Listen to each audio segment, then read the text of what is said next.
Hello, hello.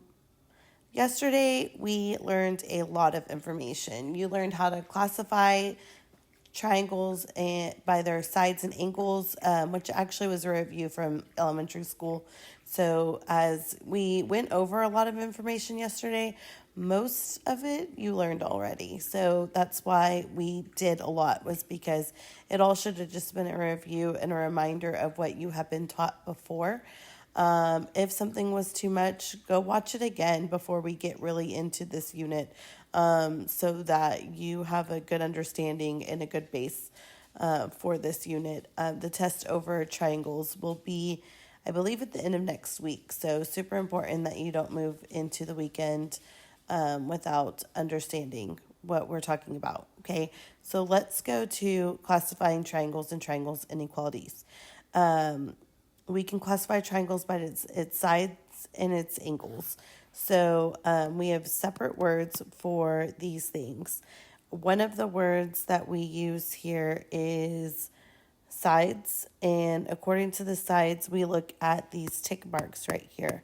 So this tick mark on the lines to form the triangle, if they are all the same amount of tick marks, that means that they are all equal. So this is, according to its sides, an equilateral triangle. And according to its angles, so then here we would look at these. And if they have one arc mark, all, then that means that they are equal as well. But then you want to also look at the degree. So these are all less than 90 degrees, therefore they are all acute angles. So let's practice. Number 1 says to classify by its sides and angles.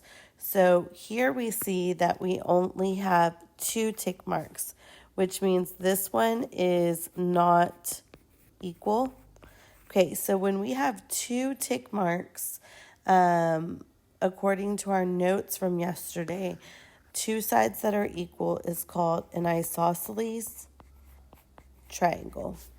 Okay, and then according to its angles, I have a 70-degree angle, a 70-degree angle, and that looks like an something really small that I can't read it. So that means that they're all less than 90 degrees. That equals an acute angle. This is an acute isosceles triangle. Okay, so then moving on to number 2, you're going to do on your own. Okay, so let's move down to number 3. If you are doing this on a piece of notebook paper, you 100%, every time we go to a problem, want to push pause and draw the triangle, please. Or go to the PDF on Canvas, draw all the triangles, and then come back to the video. Please, please, please. Okay, so if we look at this triangle, there's no tick marks, which means if there's no tick marks, there's no sides equal. Okay, so that's the characteristics. No sides equal. And if we have equal sides, that means we have equal angles. So just to verify, we are going to look at the angles. Okay, if we have no equal sides, that means we're going to have no equal angles. So this is 65 degrees, this is 40, and this is 75 degrees. That's true. None of them are equal, which means according to its sides, this is a scalene triangle. And then again, all of the angles are less than 90 degrees, which means this is acute. Okay, you're going to do number 4 on your own. Let's go. You're going to do number 5 on your own. And on number 5, it said that you are going to determine if these 3 side links form a triangle. Okay, so these are your triangle inequality questions.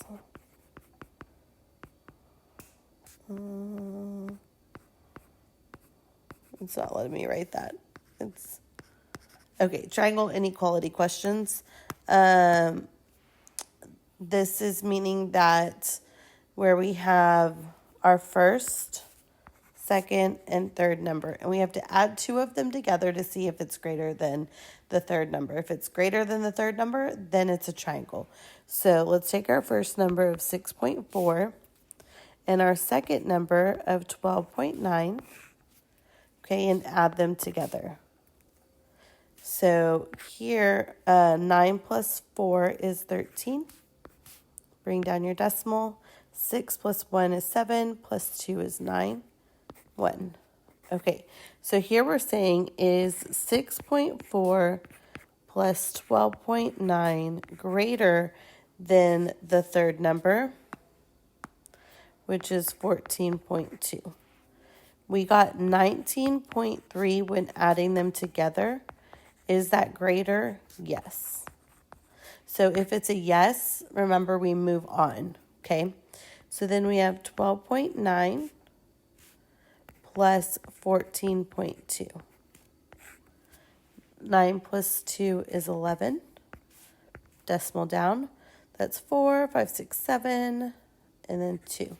So this one is saying is 12.9 plus 14.2 greater than the third number right here, which is 6.4. Well, yes, 27.1 is greater than 6.4. So far we're doing good. So then we've got to go to the third one. So here, the only two numbers I have not added together is 6.4 plus 14.2. 4 plus 2 is 6. 6 plus 4 is 10. And then 1 plus 1 is 2. So this is saying is 6.4 plus 14.2 greater than 20.6. Oh, I lied. Not 20.6. Is it greater than the third number, which is 12.9? So is that true? Well, when we added them together, we got 20.6. 20.6 is in fact greater than 12.9. The answer is yes. So is this a triangle? Yes. It is a triangle. Okay, so you're going to do number 5, and that's what you're going to do is add the numbers together and see if they're greater than the number that you didn't use. So here we added 6 and 12, and is it greater than the 14 number? Okay. Moving on. Number 7 is a play on what we just did. And it's a triangle has 5-inch side length and an 8-inch side. Which could be the third side? So remember, we have to have, so we have a 5 and we have an 8, right? So let's just automatically say 5 plus 8. Is that greater than this third side length number? Okay, so first off, let's add these together. 5 plus 8 is 13. And is that greater than this mystery third number? Well, in order for it to be a triangle, it has to be greater, right? So 13 is not greater than 12, and 13 is not great. I'm sorry. It is greater. 13 is not greater than 15, and 13 is not greater than 18. So it has to be 3 or 12. So in this case, we're looking at 3, or we're looking at 12. So to determine that, we need to keep going, okay? So let's use this third number and the 5, okay? So 5 plus 3, is that greater than this third number? 8. If we add 5 plus 3 together, is 8 greater than 8? No. So 3 does not work. If I take 5 plus 3, is it, and we said it's 8, is 8 greater than 12? The answer is yes. Okay, this is just determining that when I'm adding 2 of my 3 sides of a triangle, do they equal greater than that third side? And the answer to this one is B.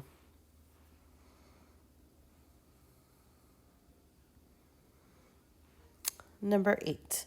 Okay, so this one we are going to order the sides from least to greatest. Okay, so pay attention on this because when I draw my lines, it gets super, super confusing. But you're ordering the sides, which means you start at the smallest angle and draw an arrow.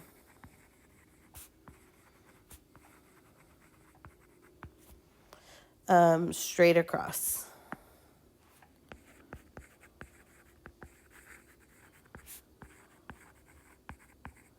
Okay, so I have a 65 degree, a 90 degree, and a 25 degree. This one is my smallest angle. So I'm just going to take my line and draw an arrow straight across. So that means that this side is the smallest side because that's the side my arrow is pointing at.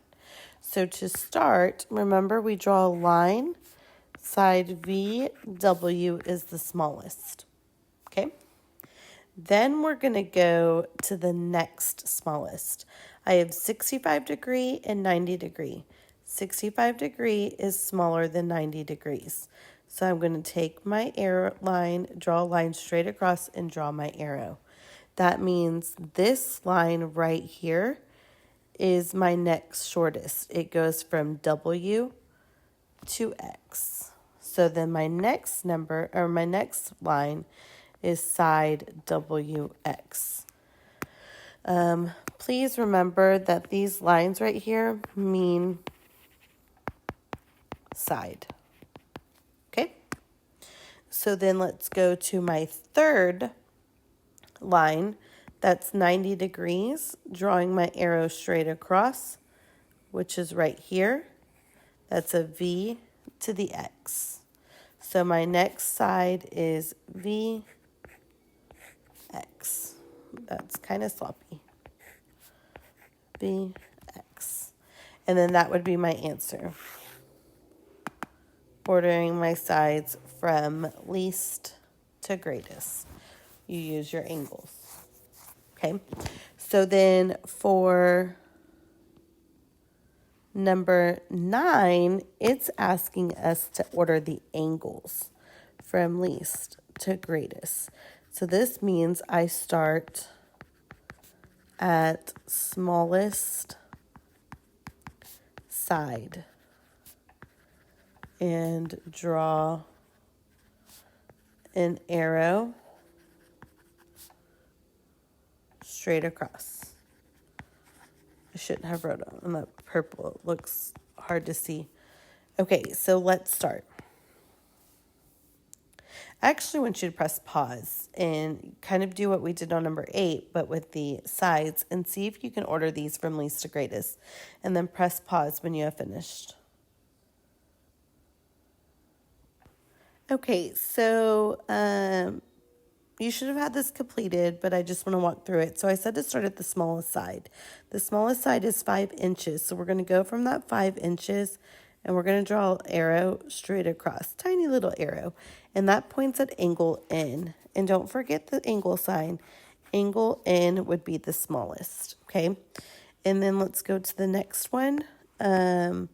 Which is 12 is the next smallest. So we're going to take the number, and if I go straight across, I mean, that's not pointing at an angle, right? So that doesn't make sense. So I want to go straight to an angle, and this would be the angle that's across. So that means that M is our next angle, and then we have one final angle, which is 13. And again, if I go here, that's not going towards an angle. So I want to draw it to here, and angle L is our next angle. And so that is your order from least to greatest. You have a few problems that you need to do on your own, which is great. This was only about an 18-minute lesson or so. So make sure you spend the rest of class time getting the other problems done. There is an answer document, so make sure you submit both ways that is needed on Canvas.